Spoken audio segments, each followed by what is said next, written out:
on page 1269.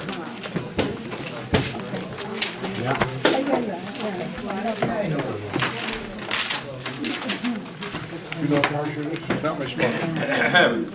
1269. 1269. Got it. We're doing Megilas Ruth. You can find it on page 1269.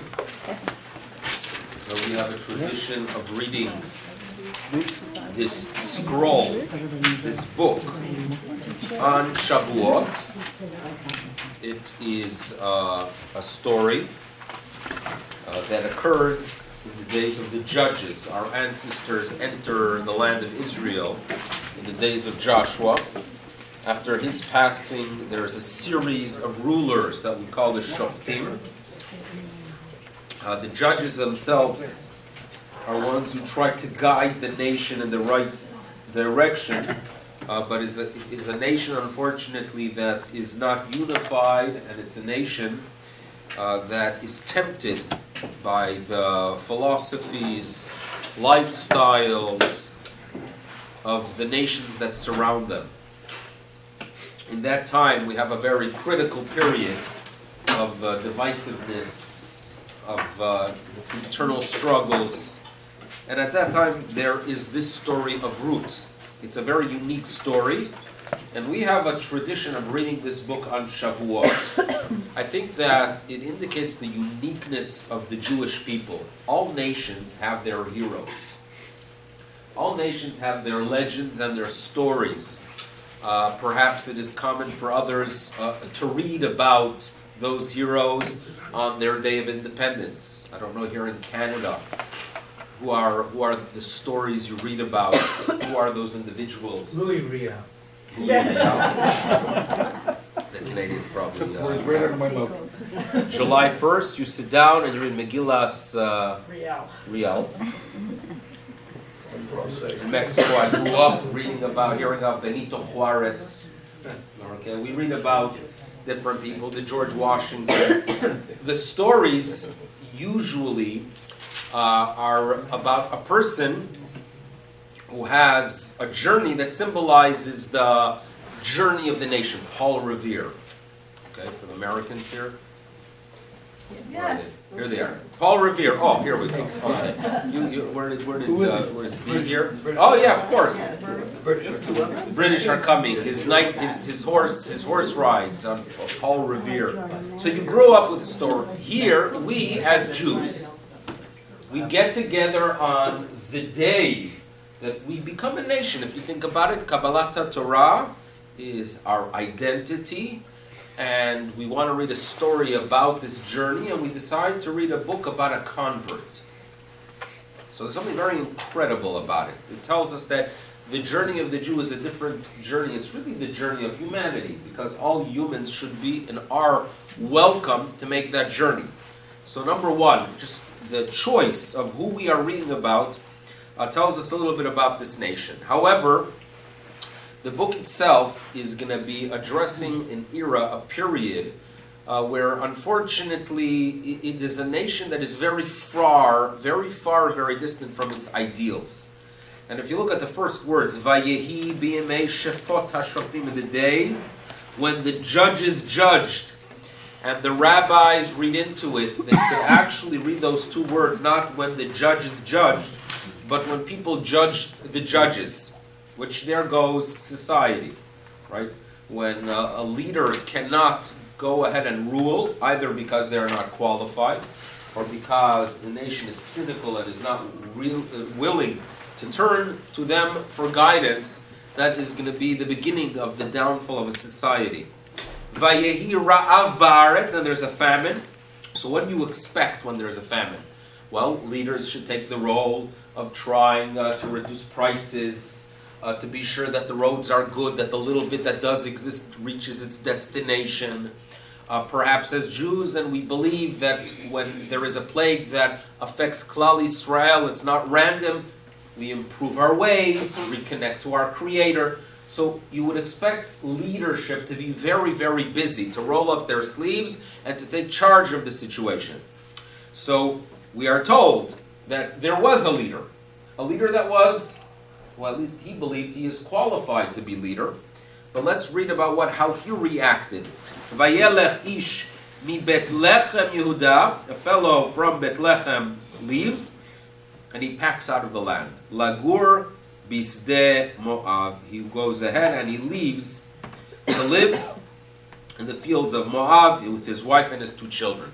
So already here we are dealing here with a lack of leadership. You are this individual, we are told in verse 2, is Elimelech. Elimelech is from the family of the tribe of Yehuda. We know that they understood that they have a very unique role of leadership. If you analyze his name, the rabbis tell us that the name Elimelech can be read as Elai Malchut. I am deserving of royalty. So you would expect him to take charge of the situation and not to run away. Well, the problem seems to be that he was one who viewed the position as one that he deserved. I deserve to be king. Treat me with honor. You're not honoring me. There's a crisis. Well, there's too much of a headache here. I'm out of here. Elai Malchut. There is a flaw when people expect that they deserve a position.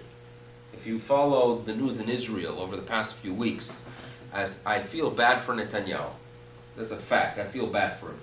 He has to go ahead and negotiate with parties to give them positions to make them part of his coalition.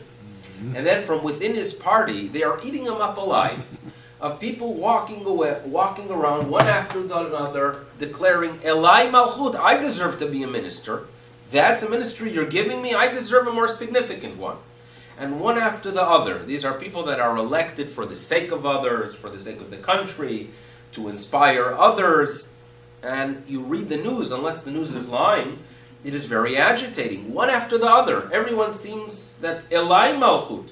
And if you're not going to give me what I believe I deserve, right? I'm not playing games. I'm out of here. Right? One after the other. Elai Malchut. That's not what leadership, true leadership is, that I want to go ahead and do things for society. Whatever role, wherever I land up, my goal is to go ahead and do the best how I can help Klal Yisrael. Imagine if a politician, maybe I should be writing their speeches, right? Imagine if the politician gets up and says, I'm given a position, my goal is not for myself, my goal is for the public. Now that I was given this position, I'm going to do my best to help the public, right? The message would be magnificent. But Elai Malchut is the flaw that we are dealing with in that generation. Now, we read about his children, about Naomi we read about, and look at the names of the children. Machlon and Kilion. Machlon and Kilion. I would not want anyone to name their kids these names. Number one, the word machala. Sickness. Kliya, like lechalot, with a chav. To finish off. Also means hernia in Yiddish. A hernia? Yeah, kill it. Killer. Maybe that's why I left. You read medical books in Yiddish. Isn't kidneys klayot? Anyway, Kidneys. Machlon and Kidneys. Kilion. It is kidneys too, but it's kliya. So these are names that indicate a problem as well. And they take, verse 3, Elimelech dies. Verse 4, they marry women, Orpah. So we are told that Kilion, this is how the rabbis explained it, that Kilion marries Orpah, and Machlon marries Ruth. They remain there 10 years. They die as well, Machlon and Kilion. And she begins her journey back to the land of Israel, because in verse 6, the Almighty has remembered the people of Israel, giving them food. Now, in verse 8, there's a negotiation that begins between Naomi and her daughter-in-laws, where she says to them, you go return home to your mother's house, and you were very kind to me. You were very kind to remain with me, and may that kindness be a blessing for you, but now it's an opportunity for you to return. And Ruth reacts by making it very clear in verse 17 or verse 16, do not urge me to leave you, right? Al tivgei bi le'azvech, because wherever you go, I go. Wherever you will lodge, I will lodge. Naomi is returning with nothing, so there's no promise there for good wealth. Your nation is my nation, and obviously there's a commitment here to join the Jewish faith.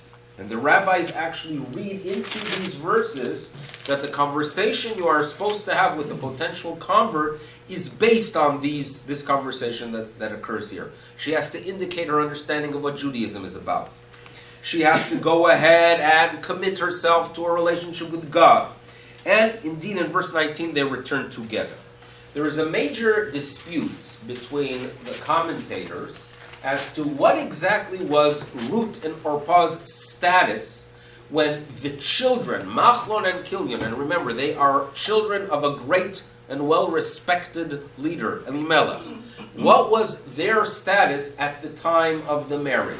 Were they Gentiles? Or were they Jewish, perhaps? Now, this conversation here seems to indicate that the conversion that is occurring with Ruth only takes place after her husband is dead, and only as she is entering into the land of Israel.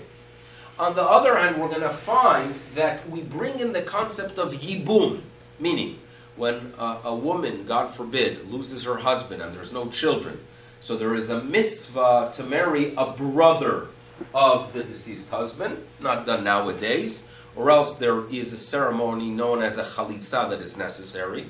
In those days, they broadened this practice. This practice, according to Maimonides, existed among other cultures as well in that region.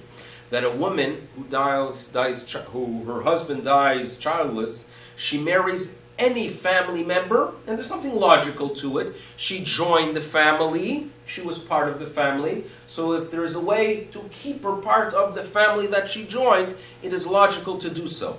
And here we go, we take Ruth, and eventually she is going to marry a relative of her husband, indicating that they viewed her original marriage to Machlon as a bona fide marriage, as a marriage indeed. And if it was just a Jewish man marrying a Gentile woman, it is hard to believe that they would value that relationship enough to go ahead and encourage and to identify her marriage afterwards to the deceased's uncle as a yibum, indicating that there was some kind of conversion that occurred. Yeah, there's a problem with Arpa then, if she goes back to her home and marries somebody else. If she's So then, Jewish, on the her other kids hand, are if she's Jewish, there's a problem there as well. So the way it's explained due to these questions, is that actually, in those days, and this is something that Rambam writes, that in those days, there were two types of conversions.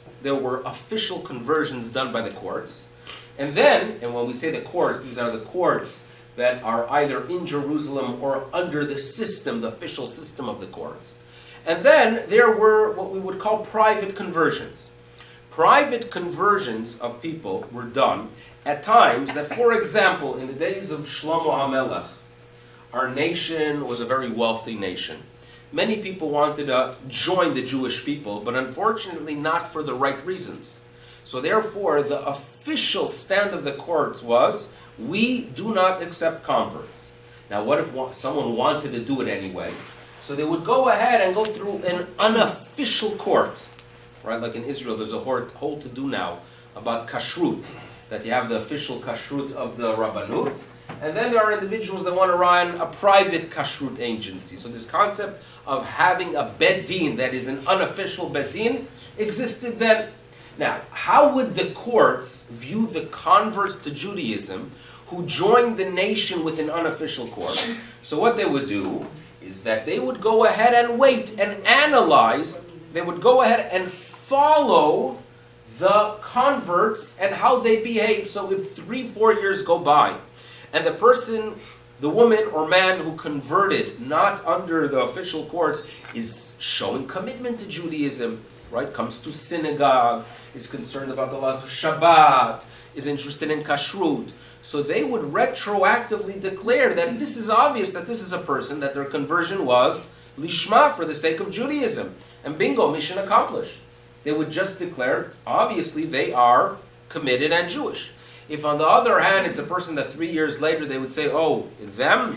Well, 2 weeks after their unofficial conversion, they were gone, right? They got what they wanted, they got whatever they were interested in, and we have no record of them. They have nothing to do with the Jewish world.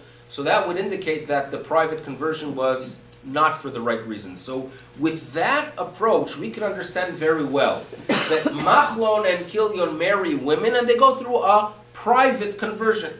Arpa, by returning, indicates that retroactively, her conversion was not a real conversion. Ruth, indicating her commitment as she enters into the land of Israel, indicates that, guess what? Her conversion and her commitment as she married Machlon was already then a woman who was Jewish marrying a Jewish man. And therefore the names suddenly make a little bit more sense. The rabbis tell us that Kilyon marries Arpa. The word Kilyon is something that's destroyed. Well, Kilyon marries a woman, and due to the fact that her interest and her agenda was not for the sake of heaven, he was a person, a Jewish man, marrying outside of the faith, and unfortunately for him it's a Kilyon. For Ruth, due to the fact that afterwards she clearly indicates that she's doing things for the sake of heaven, so at the time it seemed a problematic marriage at the time, when Machlon marries Ruth, but it's like an illness. You get better, Baruch Hashem, at times. And therefore, by her afterwards committing herself, so retroactively, Machalon, it was only a Machalon that passed, because his soul, so to speak, got its redemption by her showing the highest level of commitment and joining a nation that was in a very problematic state. The story of Ruth, by the way, is a story of Judaism, and the essence of Judaism is chesed. It's chesed. She comes into a nation that's lacking it, right? It's a nation that Boaz, as we'll see, during the harvest season, or during the time when there is valuable produce in the field, he has to sleep in the field. Why? There were crooks. This is a nation that leadership is lacking, and when leadership is lacking, people are not interested in their welfare of others. It is not a functional society. Leaving Israel, by the way. You know what Israel symbolizes for us Jews? Israel symbolizes for us that we are a group, that we are a nation. You leave Israel, you are an individual.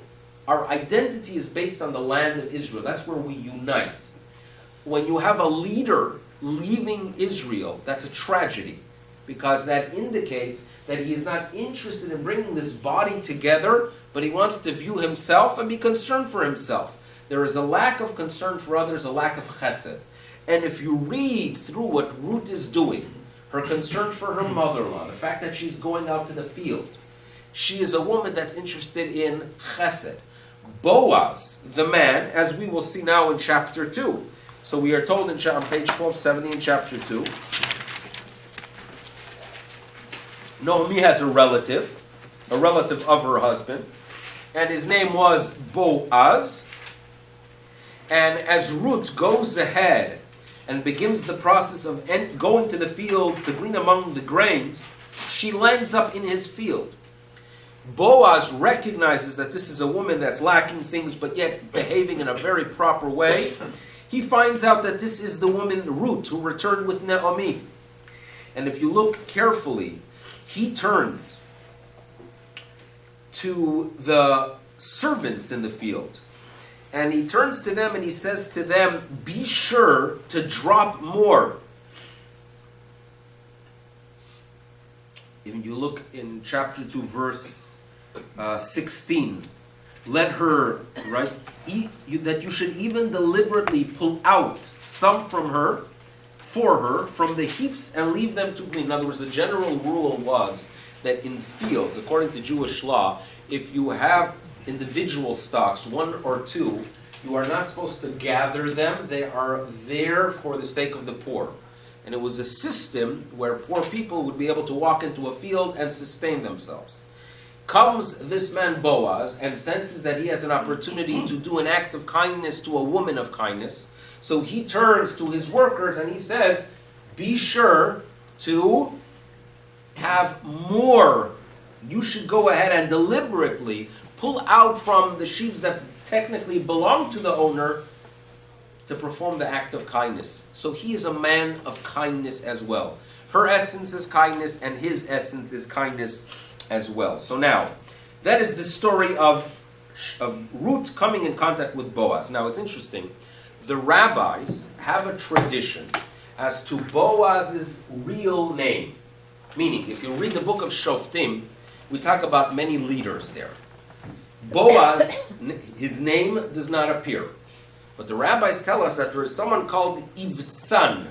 Ivtsan appears I think around the 8th chapter in or the 12th chapter of Shoftim. And Ivtsan, the rabbis tell us, he is Boaz. Why are they given different names? Obviously, names symbolize their mission. In the book of Shoftim, we are talking about a person who is taking a role as a leader, concerned for the Jewish flock. He becomes like the father to the flock of Israel. He's the Av of the son. So he is son, right? That's his name. Shepherd to the people. A shepherd to his people. He is the father figure. He turns them. He's concerned for the flock. In Judaism, we always compare true leaders to shepherds. Reason being, the shepherd has the ability to go ahead and keep the flock together, concerned for the welfare of the flock. Moshe, Yaakov, Ivtsan, he is the Av of the son. In this text, Boaz has a little bit of a different mission.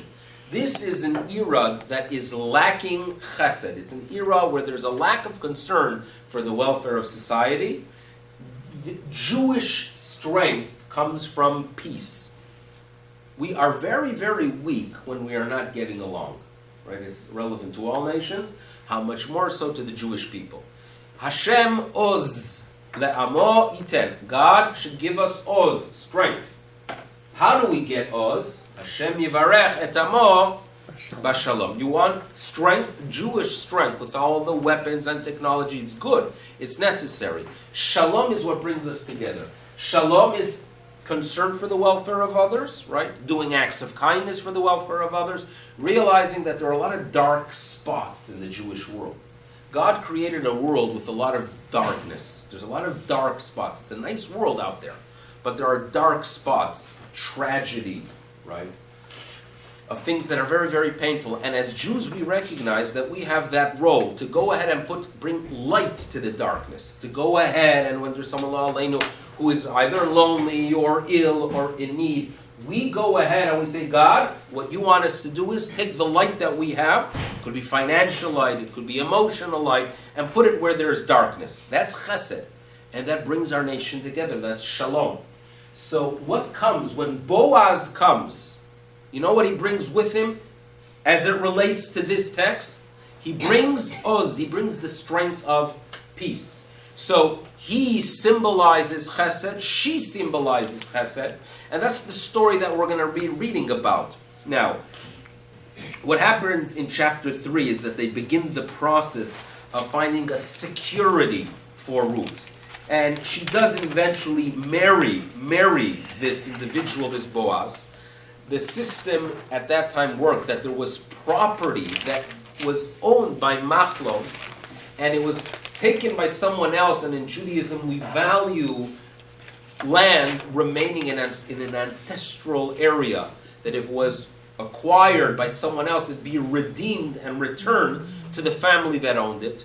So therefore the system was such that by returning the field that belonged to Machlon, you also get the other pact of something that needs a redemption, and that is, of course, Ruth. So the story is, and it's a story we are familiar with, that there was someone else that was a closer relative, but he was concerned. He didn't have an interest in marrying Ruth. You have to realize that if you read the text of the Torah tells us that there is actually a prohibition to marry a Moavi. Now, how, if so, do we accept Ruth into the picture?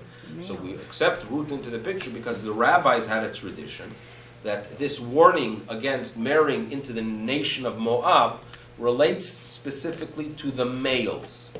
The females are fine. Moavi velo Moavi.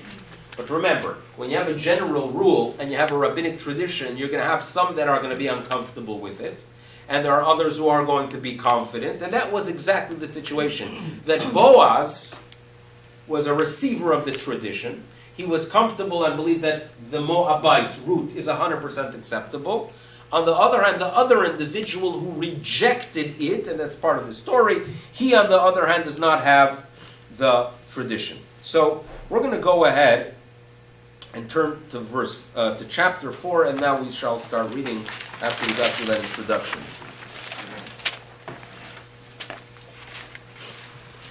You know, the concept of being confident with who you are. Confident with who you are. So it's very much part of our religion. There's an incredible story we read a few days ago in the Talmud. And that was when Rabbi Yehuda Hanassi, as he was dying, he began preparing the nation for the days after. Right? He was no longer going to be there. The most powerful, the most dynamic leader is dying. And he begins the process of giving up positions to his children. And there was a great scholar by the name of Rav Chanina. And Rav Chanina is recognized as a scholar. And Rebbe declares that Rav Chanina, after my passing, should head the yeshiva. Okay? Rebbe dies, buried in Bet Sharim. We went to visit that place. And then they turn to Rav Chanina and they say, Rav Chanina, guess what? You have been chosen to lead the yeshiva. And he says, listen, there's a rabbi by the name of Rav Appas. Rav Appas is older than me. I don't feel comfortable taking the position from him. Might hurt him. Let him remain the head of the yeshiva. Now this was a tremendous honor, a position that also came with not just kavod, but financial reward as well. He was comfortable with letting someone else take the position. Now, the Talmud shares with us that he, Rab Chanina, allowed Rav Appas to take over, and he remained outside of the study hall, not to create discomfort for others, and studied with a rabbi by the name of Levi. So Levi and Rav Chanina studied for many years. Eventually, Rav Appas passes away, dies, and finally Rav Chanina becomes Rosh Yeshiva. Levi, the Chavruta, has no longer anyone to study with, and at that time the center of Jewish studies were in Babylonia.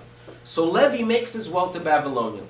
Now Levi arrives in Babylonia, and there was news there that this rabbi by the name of Levi comes to the main city, to the Naharda, and we are told in the Talmud that the first thing he taught is the idea that Klila Shari. What does that mean? So there is a law in the days of the Talmud where if you were living in a place where there was no eruv, women, we are told, were not supposed to wear their jewelry. Jewelry, which the way I think, it's no different than clothes. I mean, it's a little bit more expensive from what I understand. But it basically, we are allowed to wear clothes when there's no eruv. But the rabbis nevertheless say that when it comes to jewelry, women should not. Why? So at that time, it was common for women when they would be wearing jewelry and they would see a friend and they would want to show. Today they would just show it on their phone, right? Or they would post it on Twitter, on Instagram. But at that time, a friend would be coming. The first thing they would do is they would remove the jewelry, run to the friend and say, look, this is my latest piece. That friend would become jealous and drive their parents crazy to get it. That was the system that existed. Taking it off and carrying it was not to be done in a public domain. So the rabbi said that jewelry, if there is no eruv, should not be worn in a Rishut Rabim. However, comes Levi and he declares, Klila, which was a piece of jewelry that only very wealthy women would wear, that is permissible. Some kind of crown, perhaps. And the reason behind it is that the wealthy woman is more confident with her wealth. She doesn't have to show off that she has a piece of jewelry. When you are confident, you're not going to take it off to show others. You are happy with what you have. Now, the rabbis tell us that the reason Levi, when he arrives in Babylonia, and people wonder, why did Levi arrive? Well, that is because Rabbi Hanina finally got his position. Why was he not the head of the yeshiva up until now? That is because he allowed someone else to take it.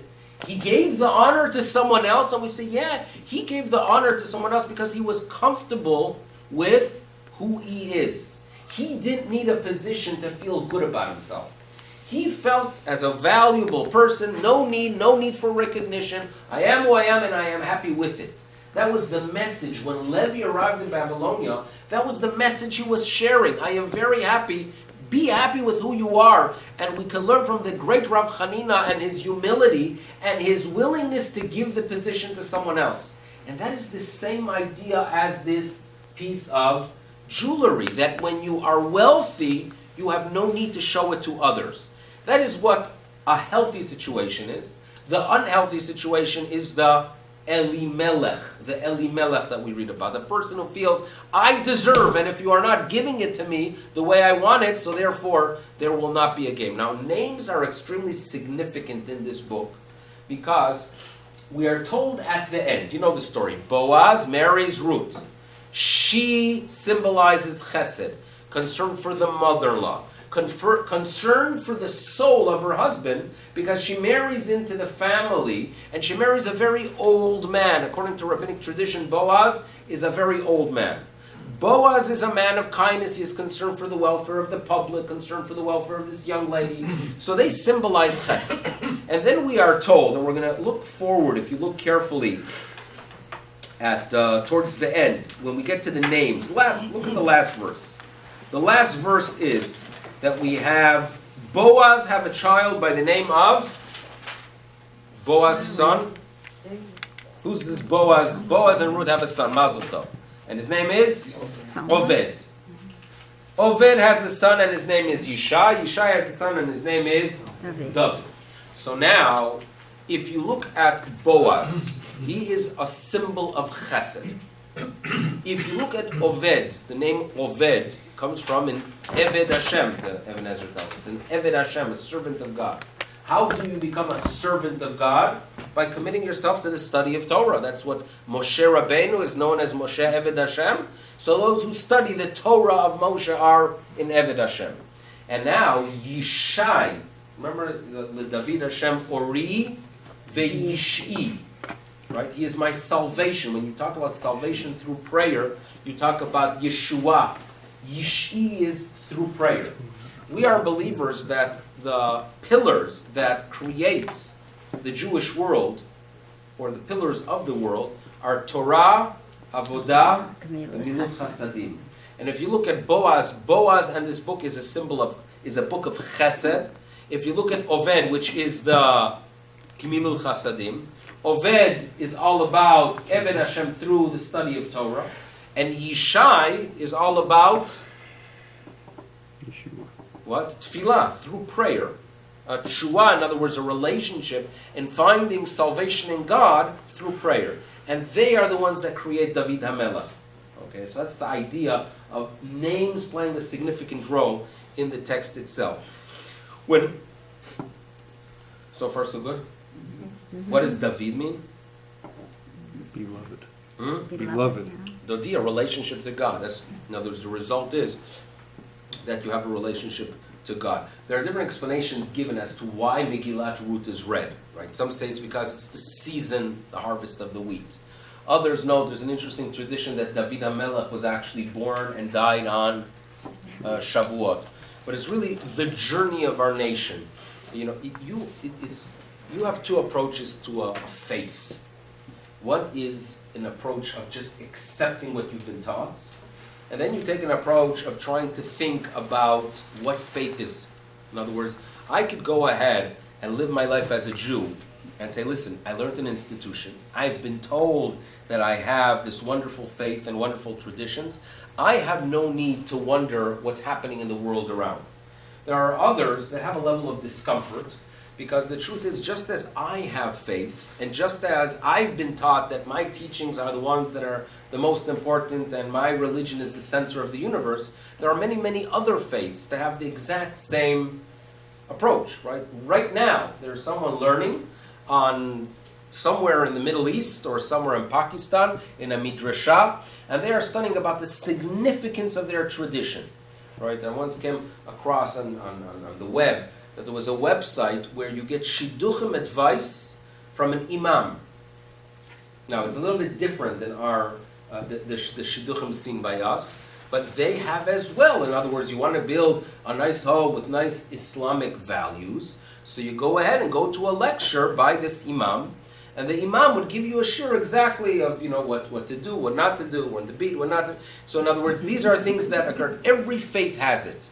So then comes the question, if I take approach to and recognize the fact that there are other schools that value what they are doing, how do I know that mine is the one of truth? Okay, fair question. It's one that's dealt with. And I believe that if you go ahead and approach Judaism with an understanding that you are here to make a contribution to the world, and you approach Judaism and you read about Matan Torah not as a Jewish journey but as a journey for humanity, that's where you find the answer. The essence of Judaism has to be chesed. The essence of Judaism is the fact that everyone is welcome to join the journey of chesed. So when we study Kabbalat Torah, we don't want the journey of Kabbalat Torah to be one where we are like everyone else, but we should have an understanding that we have a very unique mission. This book specifically is a book that teaches us this idea. It's a book that tells us about, number one, what chesed is, and number two, the fact that Ruth HaMoaviyah, a woman from a background that on the surface you would argue is a nation that is rejected by Judaism, nevertheless she's given a complete opportunity to have not just the welcome, but the fact is that she is the mother of Of David HaMelech. And we are believers when we talk about the Messianic era, Yemot HaMashiach. It is a faith and it's a belief that we are going to have an impact on the world. We've discussed this often. And therefore, when you talk about David HaMelech, it's not just David that you are discussing, but it's the Messianic era and the impact that you're going to have on the world.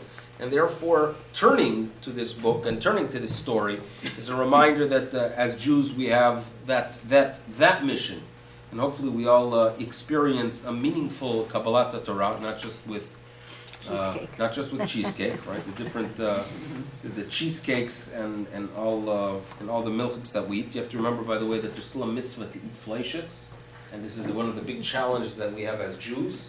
We're supposed to go ahead and have our fleishiks and milchiks. So good luck if you are able to do the two.